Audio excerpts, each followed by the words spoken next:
Barrett. I want to start not with the detail that has been discussed, but with the bigger picture, which I think is at stake in all of this. There was a report which received some publicity on Sunday by Jim Power, done by Jim Power, with all the news of Garda stuff and the bus strike. It's been somewhat drowned out.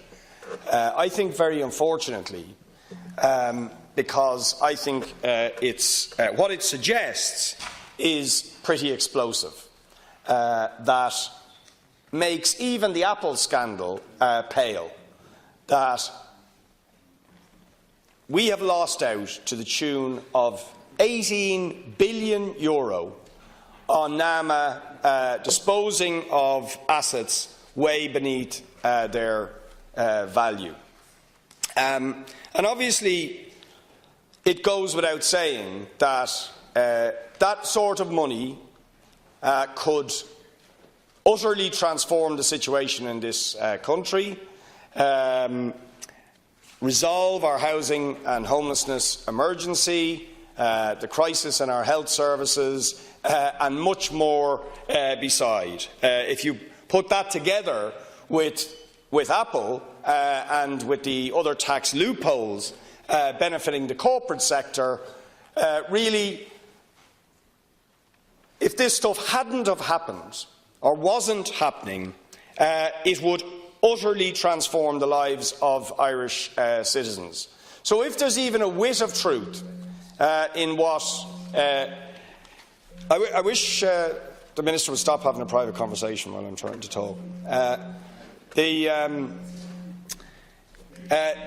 It is a scandal beyond scandals, and indeed I would appeal to our friends in the media. I know the pressure is on them with all the various things that are happening, to seriously look into what is being alleged, because what is suggesting is that what we see in the glimpse in one item in terms of Project Eagle and the loss of several €100 million, as alleged by the CNAG and as confirmed by PAC in its report, may be only the tip of a massive iceberg. And when you look at what happened in Project Eagle, it then raises the question, is that 18 billion, or anything even closely approximating it, half of that, even a third of that, a quarter of it, it would be a scandal beyond scandals?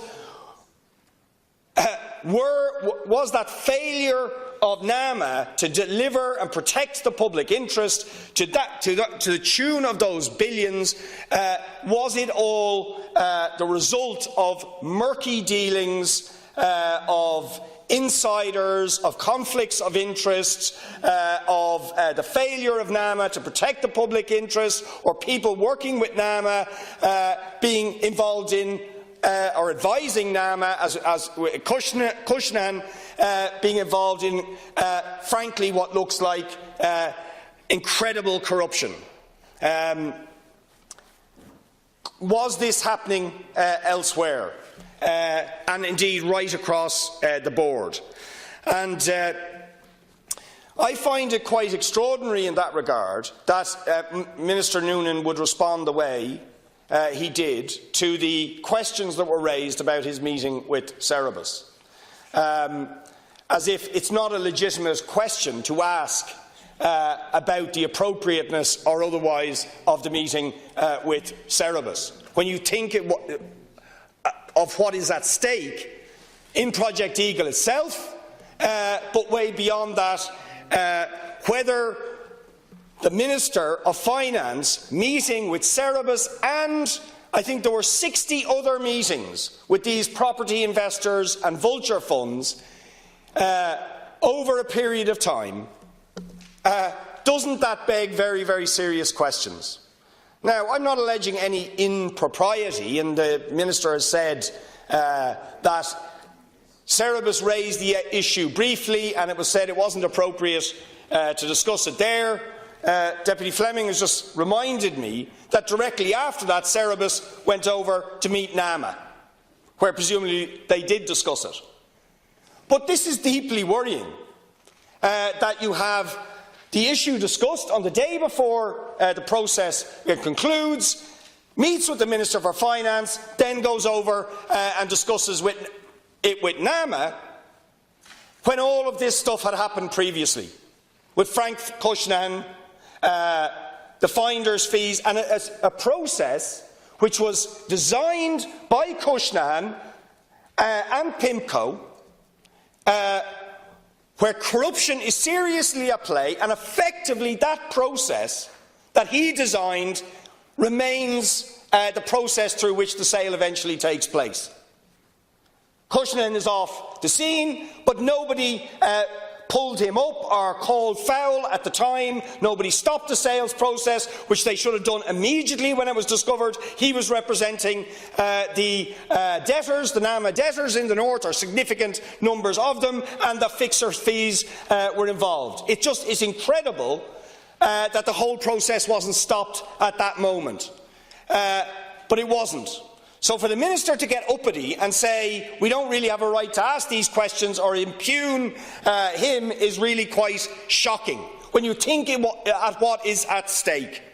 And I think one can only conclude, when you look at all this, we need to root out the truth about everything NAMA did, about all these sales processes, and about whether Project Eagle and all the murky dealings and questions that arise out of it, in fact, will be found to be very similar in other sales processes.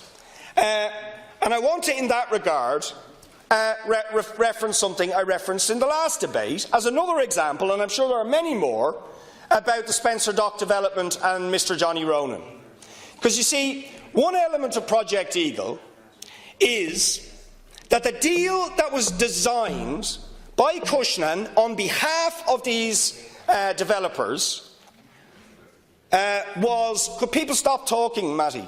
Excuse me, Matty. Sorry, it's difficult to concentrate when you're having a conversation.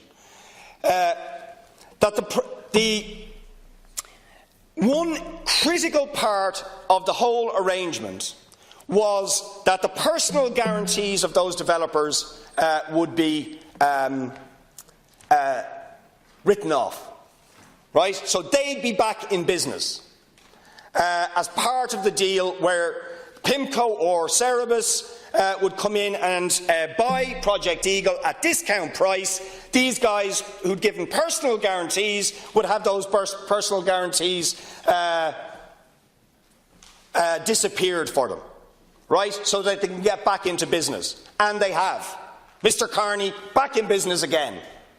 Right, so that was one of the effects of this thing. Now, this is exactly what happens with Johnny Ronan in a similar process in relation to Spencer Dock. And I'd like to remind Minister Murphy of what Enda Kenny said back in 2011 about the NAMA developers getting back their assets at the end of the NAMA process.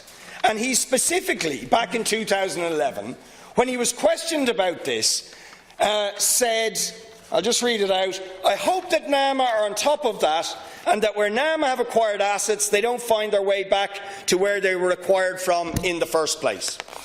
And yet, that's exactly what happened with Mr. Johnny Ronan, where the Spencer Dock development, Treasury Holdings, are taken over by NAMA, who owe over €1 billion to NAMA.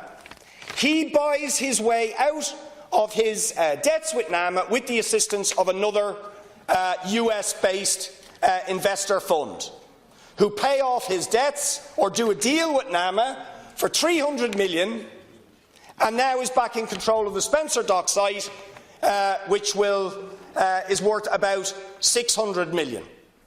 So he's back in control of it, again through these US-based investors coming in and essentially acting as proxies which get him off the hook and get around the stipulation in the NAMA bill that NAMA developers shouldn't end up back owning their assets at a discount.